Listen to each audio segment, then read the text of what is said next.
ಸ್ನೇಹಿತರೆ, ನೀವು ಆನ್ಲೈನಲ್ಲಿ ಸಾಮಾನುಗಳನ್ನು ಏನೋ ತರಿಸ್ತಾ ಇದ್ದರೆ ನೀವು ಡೆಫಿನೆಟ್ಲಿ ಹೇಳಬೇಕಪ್ಪ ಅಂತಂದರೆ ನೀವು ಲುಕ್ಸಾನಲ್ಲೇ ಹೋಗ್ತಾ ಇದ್ದೀರಾ.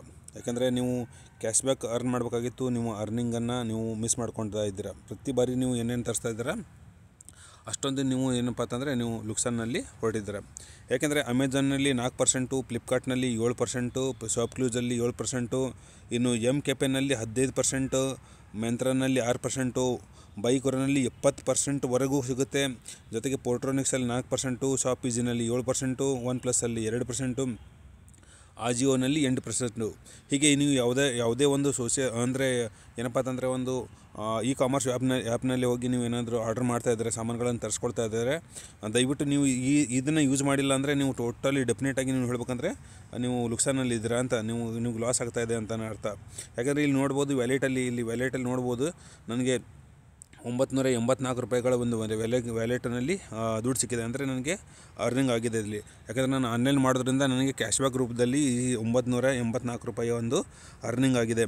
ಇದನ್ನು ಸಿಂಪಲ್ಲಾಗಿ ನಾವು ಏನಪ್ಪ ಅಂತಂದರೆ ನಾವು ನೋಡ್ಬೋದು. ಇಲ್ಲಿ ಈಗ ವ್ಯಾಲೆಟ್ನ ಓಪನ್ ಮಾಡಿದಾಗ ಏನಾಗುತ್ತೆ ಅಂದರೆ ಇಲ್ಲಿ ಟೋಟಲ್ ಅರ್ನಿಂಗ್ಸ್ ಅಂತ ಇಲ್ಲಿ ನಿಮ್ಗೆ ಕಾಣಿಸ್ತಾ ಇದೆ.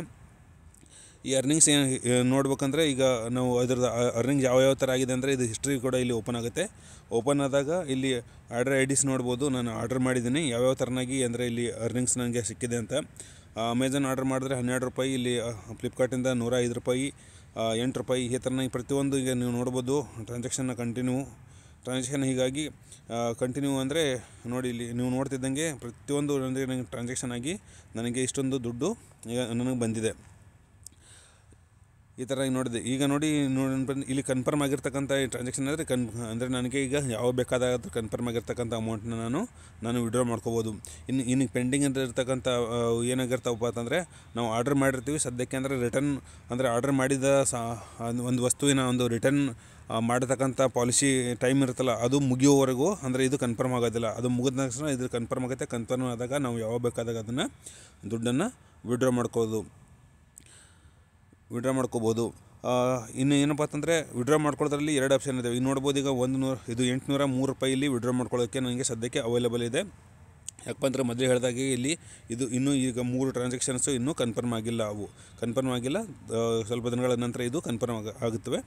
ಅದಕ್ಕೋಸ್ಕರ ಇದು ನಾವೇನು ಮಾಡಪ್ಪ ಅಂದರೆ ಈಗ ರಿಕ್ವೆಸ್ಟ್ ಪೇಮೆಂಟಲ್ಲಿ ಹೋಗಿಬಿಟ್ಟು 803 ರೂಪಾಯಿಗಳನ್ನು ನಾವು ನಮ್ಮ ಅಕೌಂಟಲ್ಲಿ ನಾವು ಟ್ರಾನ್ಸ್ಫರನ್ನು ಮಾಡ್ಕೋಬೋದು. 803 ರೂಪಾಯಿಗಳನ್ನು ನಮ್ಮ ಅಕೌಂಟ್ನಲ್ಲಿ ಹೋಗಿ ಟ್ರಾನ್ಸ್ಫರ್ ಮಾಡ್ಕೋಬೋದು. ಈಗ ಟ್ರಾನ್ಸ್ಫರ್ ಅನ್ನೋ ಒಂದು ಆಯ್ಕೆ ಮೇಲೆ ನಾನು ಕ್ಲಿಕ್ ಮಾಡಿದಾಗ ನೋಡ್ಬೋದು ಅಮೆಝಾನ್ ಪೇ ಬ್ಯಾಲೆನ್ಸಲ್ಲಿ ಬರುತ್ತೆ. ಅಂದರೆ ಅಮೆಝಾನ್ ಪೇ ಬ್ಯಾಲೆನ್ಸ್ನಲ್ಲಿ ನಾವು ಬೇಕಪ್ಪ ಅಂತಂದರೆ ಮೊಬೈಲ್ ನಂಬರ್ ಹಾಕಬೇಕು. ಅಂದರೆ ನಮ್ಮ ಅಮೆಝಾನ್ನ ಒಂದು ಅಕೌಂಟ್ ಏನಿದೆ ಆ ಅಕೌಂಟಿಗೆ ನಮಗೆ ಅಮೆಝಾನ್ ಪೇ ಬ್ಯಾಲೆನ್ಸಲ್ಲಿ ಇವು ಆಟೋಮೆಟಿಕ್ಕಾಗಿ ಟ್ರಾನ್ಸ್ಫರ್ ಆಗುತ್ತವೆ. ಬೇಡಪ್ಪ ಅಂತಂದರೆ ನಮಗೆ ಫ್ಲಿಪ್ಕಾರ್ಟ್ ಗಿಫ್ಟ್ ಕಾರ್ಡ್ ಅಂತ ಇದೆ, ಇದರಲ್ಲಿ ಹಾಕಿದ್ರೆ ಇಮೇಲ್ ID ಮತ್ತೊಮ್ಮೆ ಇಲ್ಲಿ ಎಂಟ್ರಿ ಮಾಡಬೇಕಾಗುತ್ತೆ. ಎಂಟ್ರಿ ಮಾಡಿದ ನಂತರ ಇಲ್ಲಿ ನಾವು ಏನು ಕನ್ಫರ್ಮೇಷನ್ ಕೊಟ್ಟಾಗ ಒಂದು ಏನಪ್ಪ ಅಂತಂದರೆ ಈ ಫ್ಲಿಪ್ಕಾರ್ಟ್ನ ಗಿಫ್ಟ್ ವೌಚರ್ ಅಂದರೆ ನಮ್ಮ ಇಮೇಲ್ IDಗೆ ಡೈರೆಕ್ಟಾಗಿ ಬರುತ್ತೆ. ಈ ಥರನಾಗಿ ನಾವು ಅಮೌಂಟ್ನ ರೆಡಿ ಮಾಡ್ಬೋದು. ಇದರಲ್ಲಿ ಬೆಸ್ಟ್ ಆಪ್ಷನ್ ಏನಪ್ಪ ಅಂತಂದರೆ ಅಮೆಝಾನ್ ಪೇ ಬ್ಯಾಲೆನ್ಸಲ್ಲಿ ನಾವು ಏನಪ್ಪ ಅಂತಂದ್ರೆ ನಮ್ಮ ಮೊಬೈಲ್ ನಂಬರ್ನ ಒಂದು ಮೊಬೈಲ್ ನಂಬರ್ನ ಹಾಕಿಬಿಟ್ಟು ನಾವು ಅದನ್ನು ಡೈರೆಕ್ಟಾಗಿ ನಮ್ಮ ಅಮೆಝಾನ್ನ ಬ್ಯಾಲೆನ್ಸ್ಗೆ ನಾವು ವಾಲೆಟಲ್ಲಿ ಇದು ಸೇರ್ಪಡೆ ಆಗುತ್ತೆ. ಈ ಥರನಾಗಿ ಈಸಿಯಾಗಿ ರೆಡಿ ಮಾಡ್ಕೋಬೋದು. ಹೀಗೆ ನಾವು ಮಿಸ್ ಮಾಡ್ಕೊಳ್ತಾ ಇದ್ದೀವಿ ಸಿಕ್ಕಾಪಟ್ಟೆ ಭಾಳಷ್ಟು. ಅಂದರೆ ಏನಪ್ಪ ಅಂತಂದರೆ ಇ-ಕಾಮರ್ಸ್ ವೆಬ್ಸೈಟಿಂದ ನಾವು ಎಲ್ಲಗಳನ್ನ ಆರ್ಡರ್ ಮಾಡ್ತೀವಿ, ಆದರೆ ಅದರಿಂದ ಕ್ಯಾಶ್ ಬ್ಯಾಕ್ನ ಯಾವ ಥರ ಪಡ್ಕೋಬೇಕು ಅನ್ನೋದ್ರ ಬಗ್ಗೆ ನಮ್ಗೆ ಗೊತ್ತಿರೋದಿಲ್ಲ. ಅದಕ್ಕೋಸ್ಕರ ಇದನ್ನು ನೀವು ಬಳಸ್ಕೊಂಡ್ಬಿಟ್ಟು ನೀವು ಕ್ಯಾಶ್ ಬ್ಯಾಕನ್ನು ಅರ್ನ್ ಮಾಡ್ಬೋದು. ಯಾಕೆಂದರೆ ಸುಮ್ಮನೆ ಪ್ರತಿಯೊಂದು ಆರ್ಡ್ರದಿಂದ 10 ರೂಪಾಯಿ, 50 ರೂಪಾಯಿ, 100 ರೂಪಾಯಿ ಕೆಲವೊಂದು ಐಟಮ್ಗಳಲ್ಲಿ ಯಾಕೆ ಪರ್ಸೆಂಟೇಜ್ ಹಿಸಾಬದಿಂದ ಇರೋದರಿಂದ ಕೆಲವೊಮ್ಮೆ ಜಾಸ್ತಿ ಅಮೌಂಟ್ ಕೂಡ ನಮ್ಮ ನಮ್ಮ ಅಕೌಂಟಿಗೆ ಬಂದು ಸೇರ್ಪಡೆ ಆಗುತ್ತೆ. ಅದಕ್ಕೋಸ್ಕರ ನಾವು ಏನು ಮಾಡಬೇಕಂದ್ರೆ ಈ ಒಂದು ಅಪ್ಲಿಕೇಶನ್ನ ಒಂದು ಲಿಂಕನ್ನು ನಾನು ಏನು ಮಾಡ್ತೀನಿ ಅಂದರೆ ನಿಮಗೆ ಡಿಸ್ಕ್ರಿಪ್ಷನ್ನಲ್ಲಿ ಕೊಟ್ಟಿರ್ತೀನಿ. ಅಲ್ಲಿಂದ ನೀವು ಇದನ್ನು ಡೌನ್ಲೋಡ್ ಮಾಡ್ಕೊಂಡ್ಬಿಟ್ಟು ನೀವು ಬಳಸ್ಬೋದು.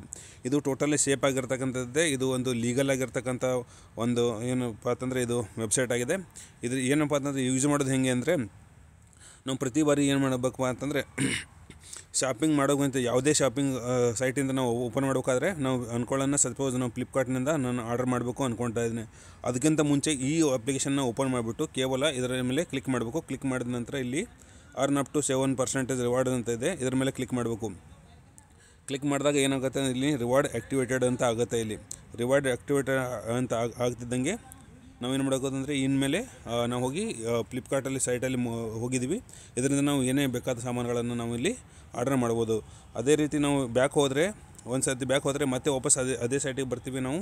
ತದನಂತರ ನಾವು ಅಮೆಝಾನ್ನಲ್ಲಿ ಏನಾದರೂ ನಾವು ಶಾಪಿಂಗ್ ಮಾಡಬೇಕು ಅಂದ್ಕೊಂಡಿದ್ರೆ ನಾವು ಅಮೆಝಾನಲ್ಲಿ ಈ ಥರ ಓಪನ್ ಮಾಡಬೇಕು. ಮತ್ತು ಏನು ಕ್ಲಿಕ್ ಮಾಡಿದಾಗ ಮತ್ತು ಅಮೆಝಾನ್ನಲ್ಲಿ ಕೂಡ ಇದು ರಿವಾರ್ಡ್ ಆ್ಯಕ್ಟಿವೇಟ್ ಆಗುತ್ತೆ.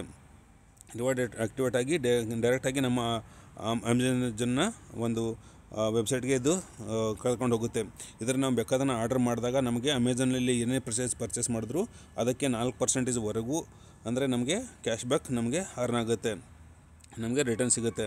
ಈ ಥರನೇ ಮಾಡ್ಬೋದು. ಇದರ ಹೆಸರು ಬಂದು ಏನು ಅಪ್ಲಿಕೇಶನ್ ಹೆಸರು ಬಂದು ಕ್ಯಾಶ್ ಕರೋ ಅಂತ. ಇದರ ಲಿಂಕನ್ನು ನಾನು ಡಿಸ್ಕ್ರಿಪ್ಷನಲ್ಲಿ ಕೊಟ್ಟಿದ್ದೀನಿ. ಅದನ್ನು ಬಳಸ್ಕೊಂಡು ನೀವು ಕೂಡ ಇದರ ಸದುಪಯೋಗವನ್ನು ಪಡ್ಕೋಬೇಕು ಅಂತ ನಾನು ಹೇಳೋಕ್ಕೆ ಇಷ್ಟಪಡ್ತೀನಿ. ಸ್ನೇಹಿತರೆ, ವಿಡಿಯೋ ಏನಾದರೂ ಇಷ್ಟ ಆಗಿದ್ದರೆ ದಯವಿಟ್ಟು ನಮ್ಮ ವಿಡಿಯೋ ಚಾನಲನ್ನು ಏನಪ್ಪ ಅಂದರೆ ಸಬ್ಸ್ಕ್ರೈಬ್ ಮಾಡಿ. ವಿಡಿಯೋ ಲೈಕ್ ಅನಿಸಿದರೆ ಲೈಕ್ ಮಾಡಿ. ನಿಮ್ಮ ಸ್ನೇಹಿತರಿಗೆ ಏನಾದರೂ ಈ ಒಳ್ಳೆಯ ಇನ್ಫಾರ್ಮೇಷನ್ನ ಹೇಳಬೇಕು ಅಂದ್ಕೊಂಡಿದ್ರೆ ದಯವಿಟ್ಟು ಅವ್ರಿಗೂ ಶೇರ್ ಮಾಡಿ. ಅವ್ರಿಗೂ ಇಂಥ ಒಂದು ಉತ್ತಮವಾದಂಥ ಒಂದು ಏನಪ್ಪ ಅಂತಂದರೆ ಇದು ಉಪಯೋಗಕ್ಕೆ ಬರ್ತಕ್ಕಂಥ ವೆಬ್ಸೈಟ್ ಬಗ್ಗೆ ಅವ್ರಿಗೂ ಗೊತ್ತಿರಲಿ. ಅದಕ್ಕೋಸ್ಕರ ಅವ್ರಿಗೂ ತಿಳಿ ಹೇಳೋದಕ್ಕೆ ಪ್ರಯತ್ನ ಮಾಡಿ, ಅವ್ರಿಗೂ ಶೇರ್ ಮಾಡಿ. ಮತ್ತೆ ಸಿಗೋಣ ಒಂದು ಉಪಯುಕ್ತವಾದಂಥ ಒಂದು ವಿಡಿಯೋ ಜೊತೆ ನಾವು ಮತ್ತೆ ಸಿಗೋಣ. ಅಲ್ಲಿವರೆಗೂ ನಮಸ್ಕಾರ.